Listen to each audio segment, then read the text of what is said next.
We're going to be looking at the top songs from 2015, and we're going to be looking at the top 10. I've got Jeremy Landby with me. Jeremy, thank you for joining me today. You're welcome.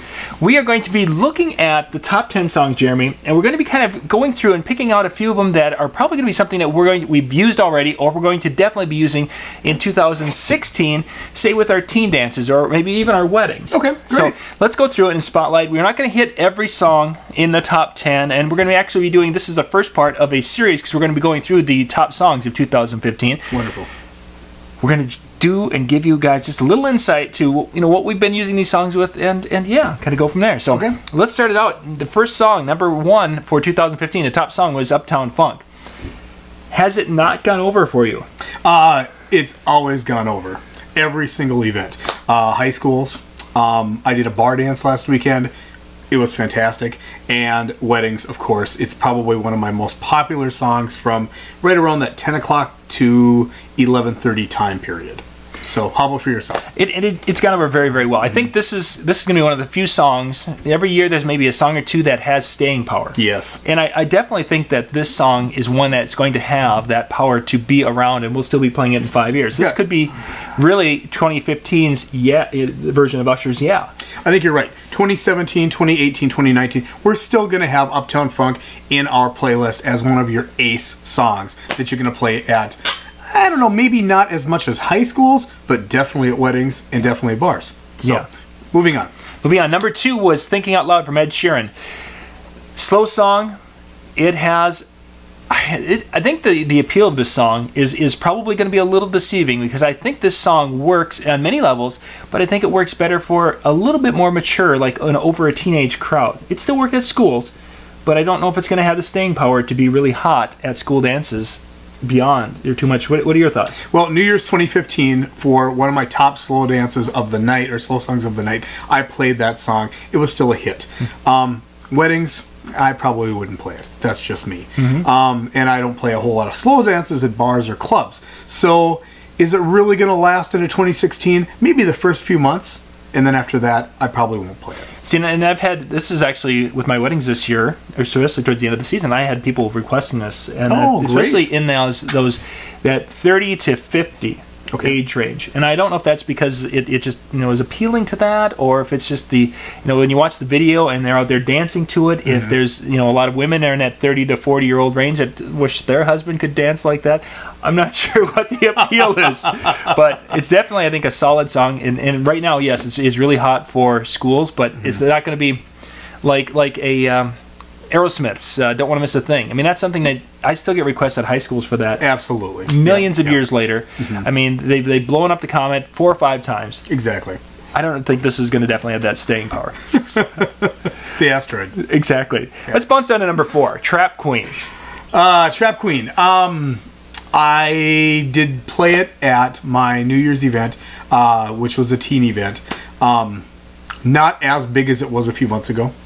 I didn't play it at my bar dances, and I don't play it at weddings. I just have never had a request for it at weddings, and there's a lot more other songs I'd rather play than Trap Queen at a wedding that's going to keep everybody out there. So that's my opinion. And I think with school dances, there's that little group of kids that are probably into something like this, and that group has gotten smaller and smaller very quickly. Exactly. Because I don't think this has much staying power, but it's still going to be something that you'll have to be aware of if you haven't played it. You need to know, and maybe how to work it in.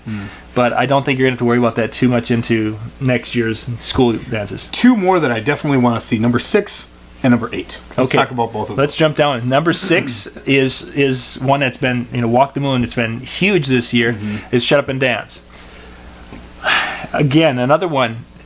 Has it not worked? That's a great question. I played it at a high school back in November. It wasn't as big as it was maybe a month or 2 before, but then I played it in December at a couple of schools. Fantastic. Huge hit. Weddings, same thing.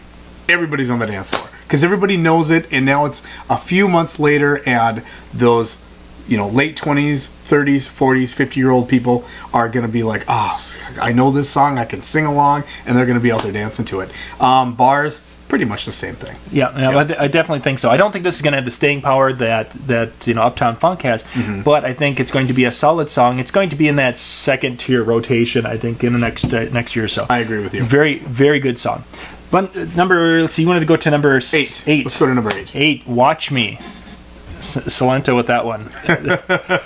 Have you played it at any weddings yet? Actually, I had a request for it at a wedding, and the only reason they did is because a few of the bridesmaids wanted to go out there and dance to it. Yep. Now, really, they weren't referring to this song as much as they were what Jimmy Fallon did. Again, for those of you who don't follow Jimmy Fallon, he is becoming kind of strong in pop culture. They were like, "Yeah, can you do that? What Jimmy Fallon did when he was doing this thing and doing that thing and doing that?" Yeah.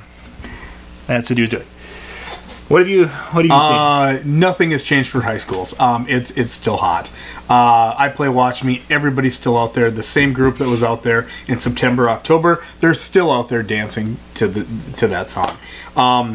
My bar gigs, it's very big. It really is. Weddings, I have played it at one wedding. It was a request from bridesmaids. They were all out there, and this was when it was hot. I mean, very hot and very, very new. It had only been out for a couple of weeks, maybe even a month. And a lot of people looked at me like, "What is this?" Yeah. They didn't know what it is. Now, pretty much at Jimmy Fallon, everybody kind of knows what that is. Into 2016, I would say I'll be playing that at proms. But after that, I think it's going to be it'll die out after proms. I think it's possibly going to die out. There's a small chance that it might become like Teach Me How to Dougie, where it might become this like secondary. Maybe, yeah. It might. Okay. But I can see that. That's a long shot. I'm thinking it's going to be we're going to finish 2016 school year, and the next fall it'll be like can you play the Mockery? It's going to be something like that. Something like that. Yeah. Where a kid wants to try to bring it back from 5 years ago. Exactly.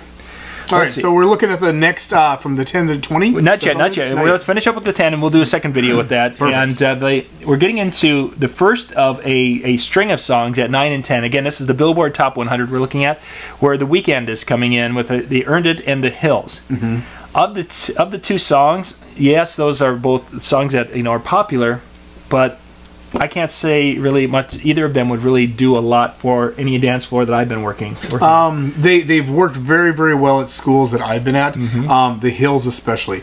Earned It, not so much. Yeah. I've only played Earned It once, and it was at the beginning of the night once students start showing up to the event, and that was basically it. The Hills, I've had requests for it. I did play it on New Year's Eve.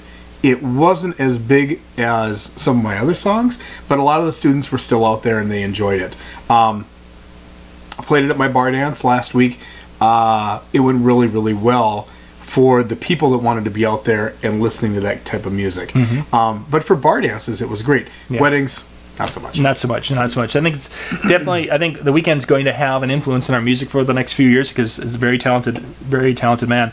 But I don't think that these songs are going to be the ones that we're going to be playing. I don't think so either. In the next, we'll be getting to more of his in the next set of 10 because he's coming up here again. But this was 1 through 10. We just looked at that. We wanted to share some thoughts on a few of the songs. Watch for the next 10. We'll be doing that in an additional video. This is John Young and Jeremy Landby here with the Disc Jockey News.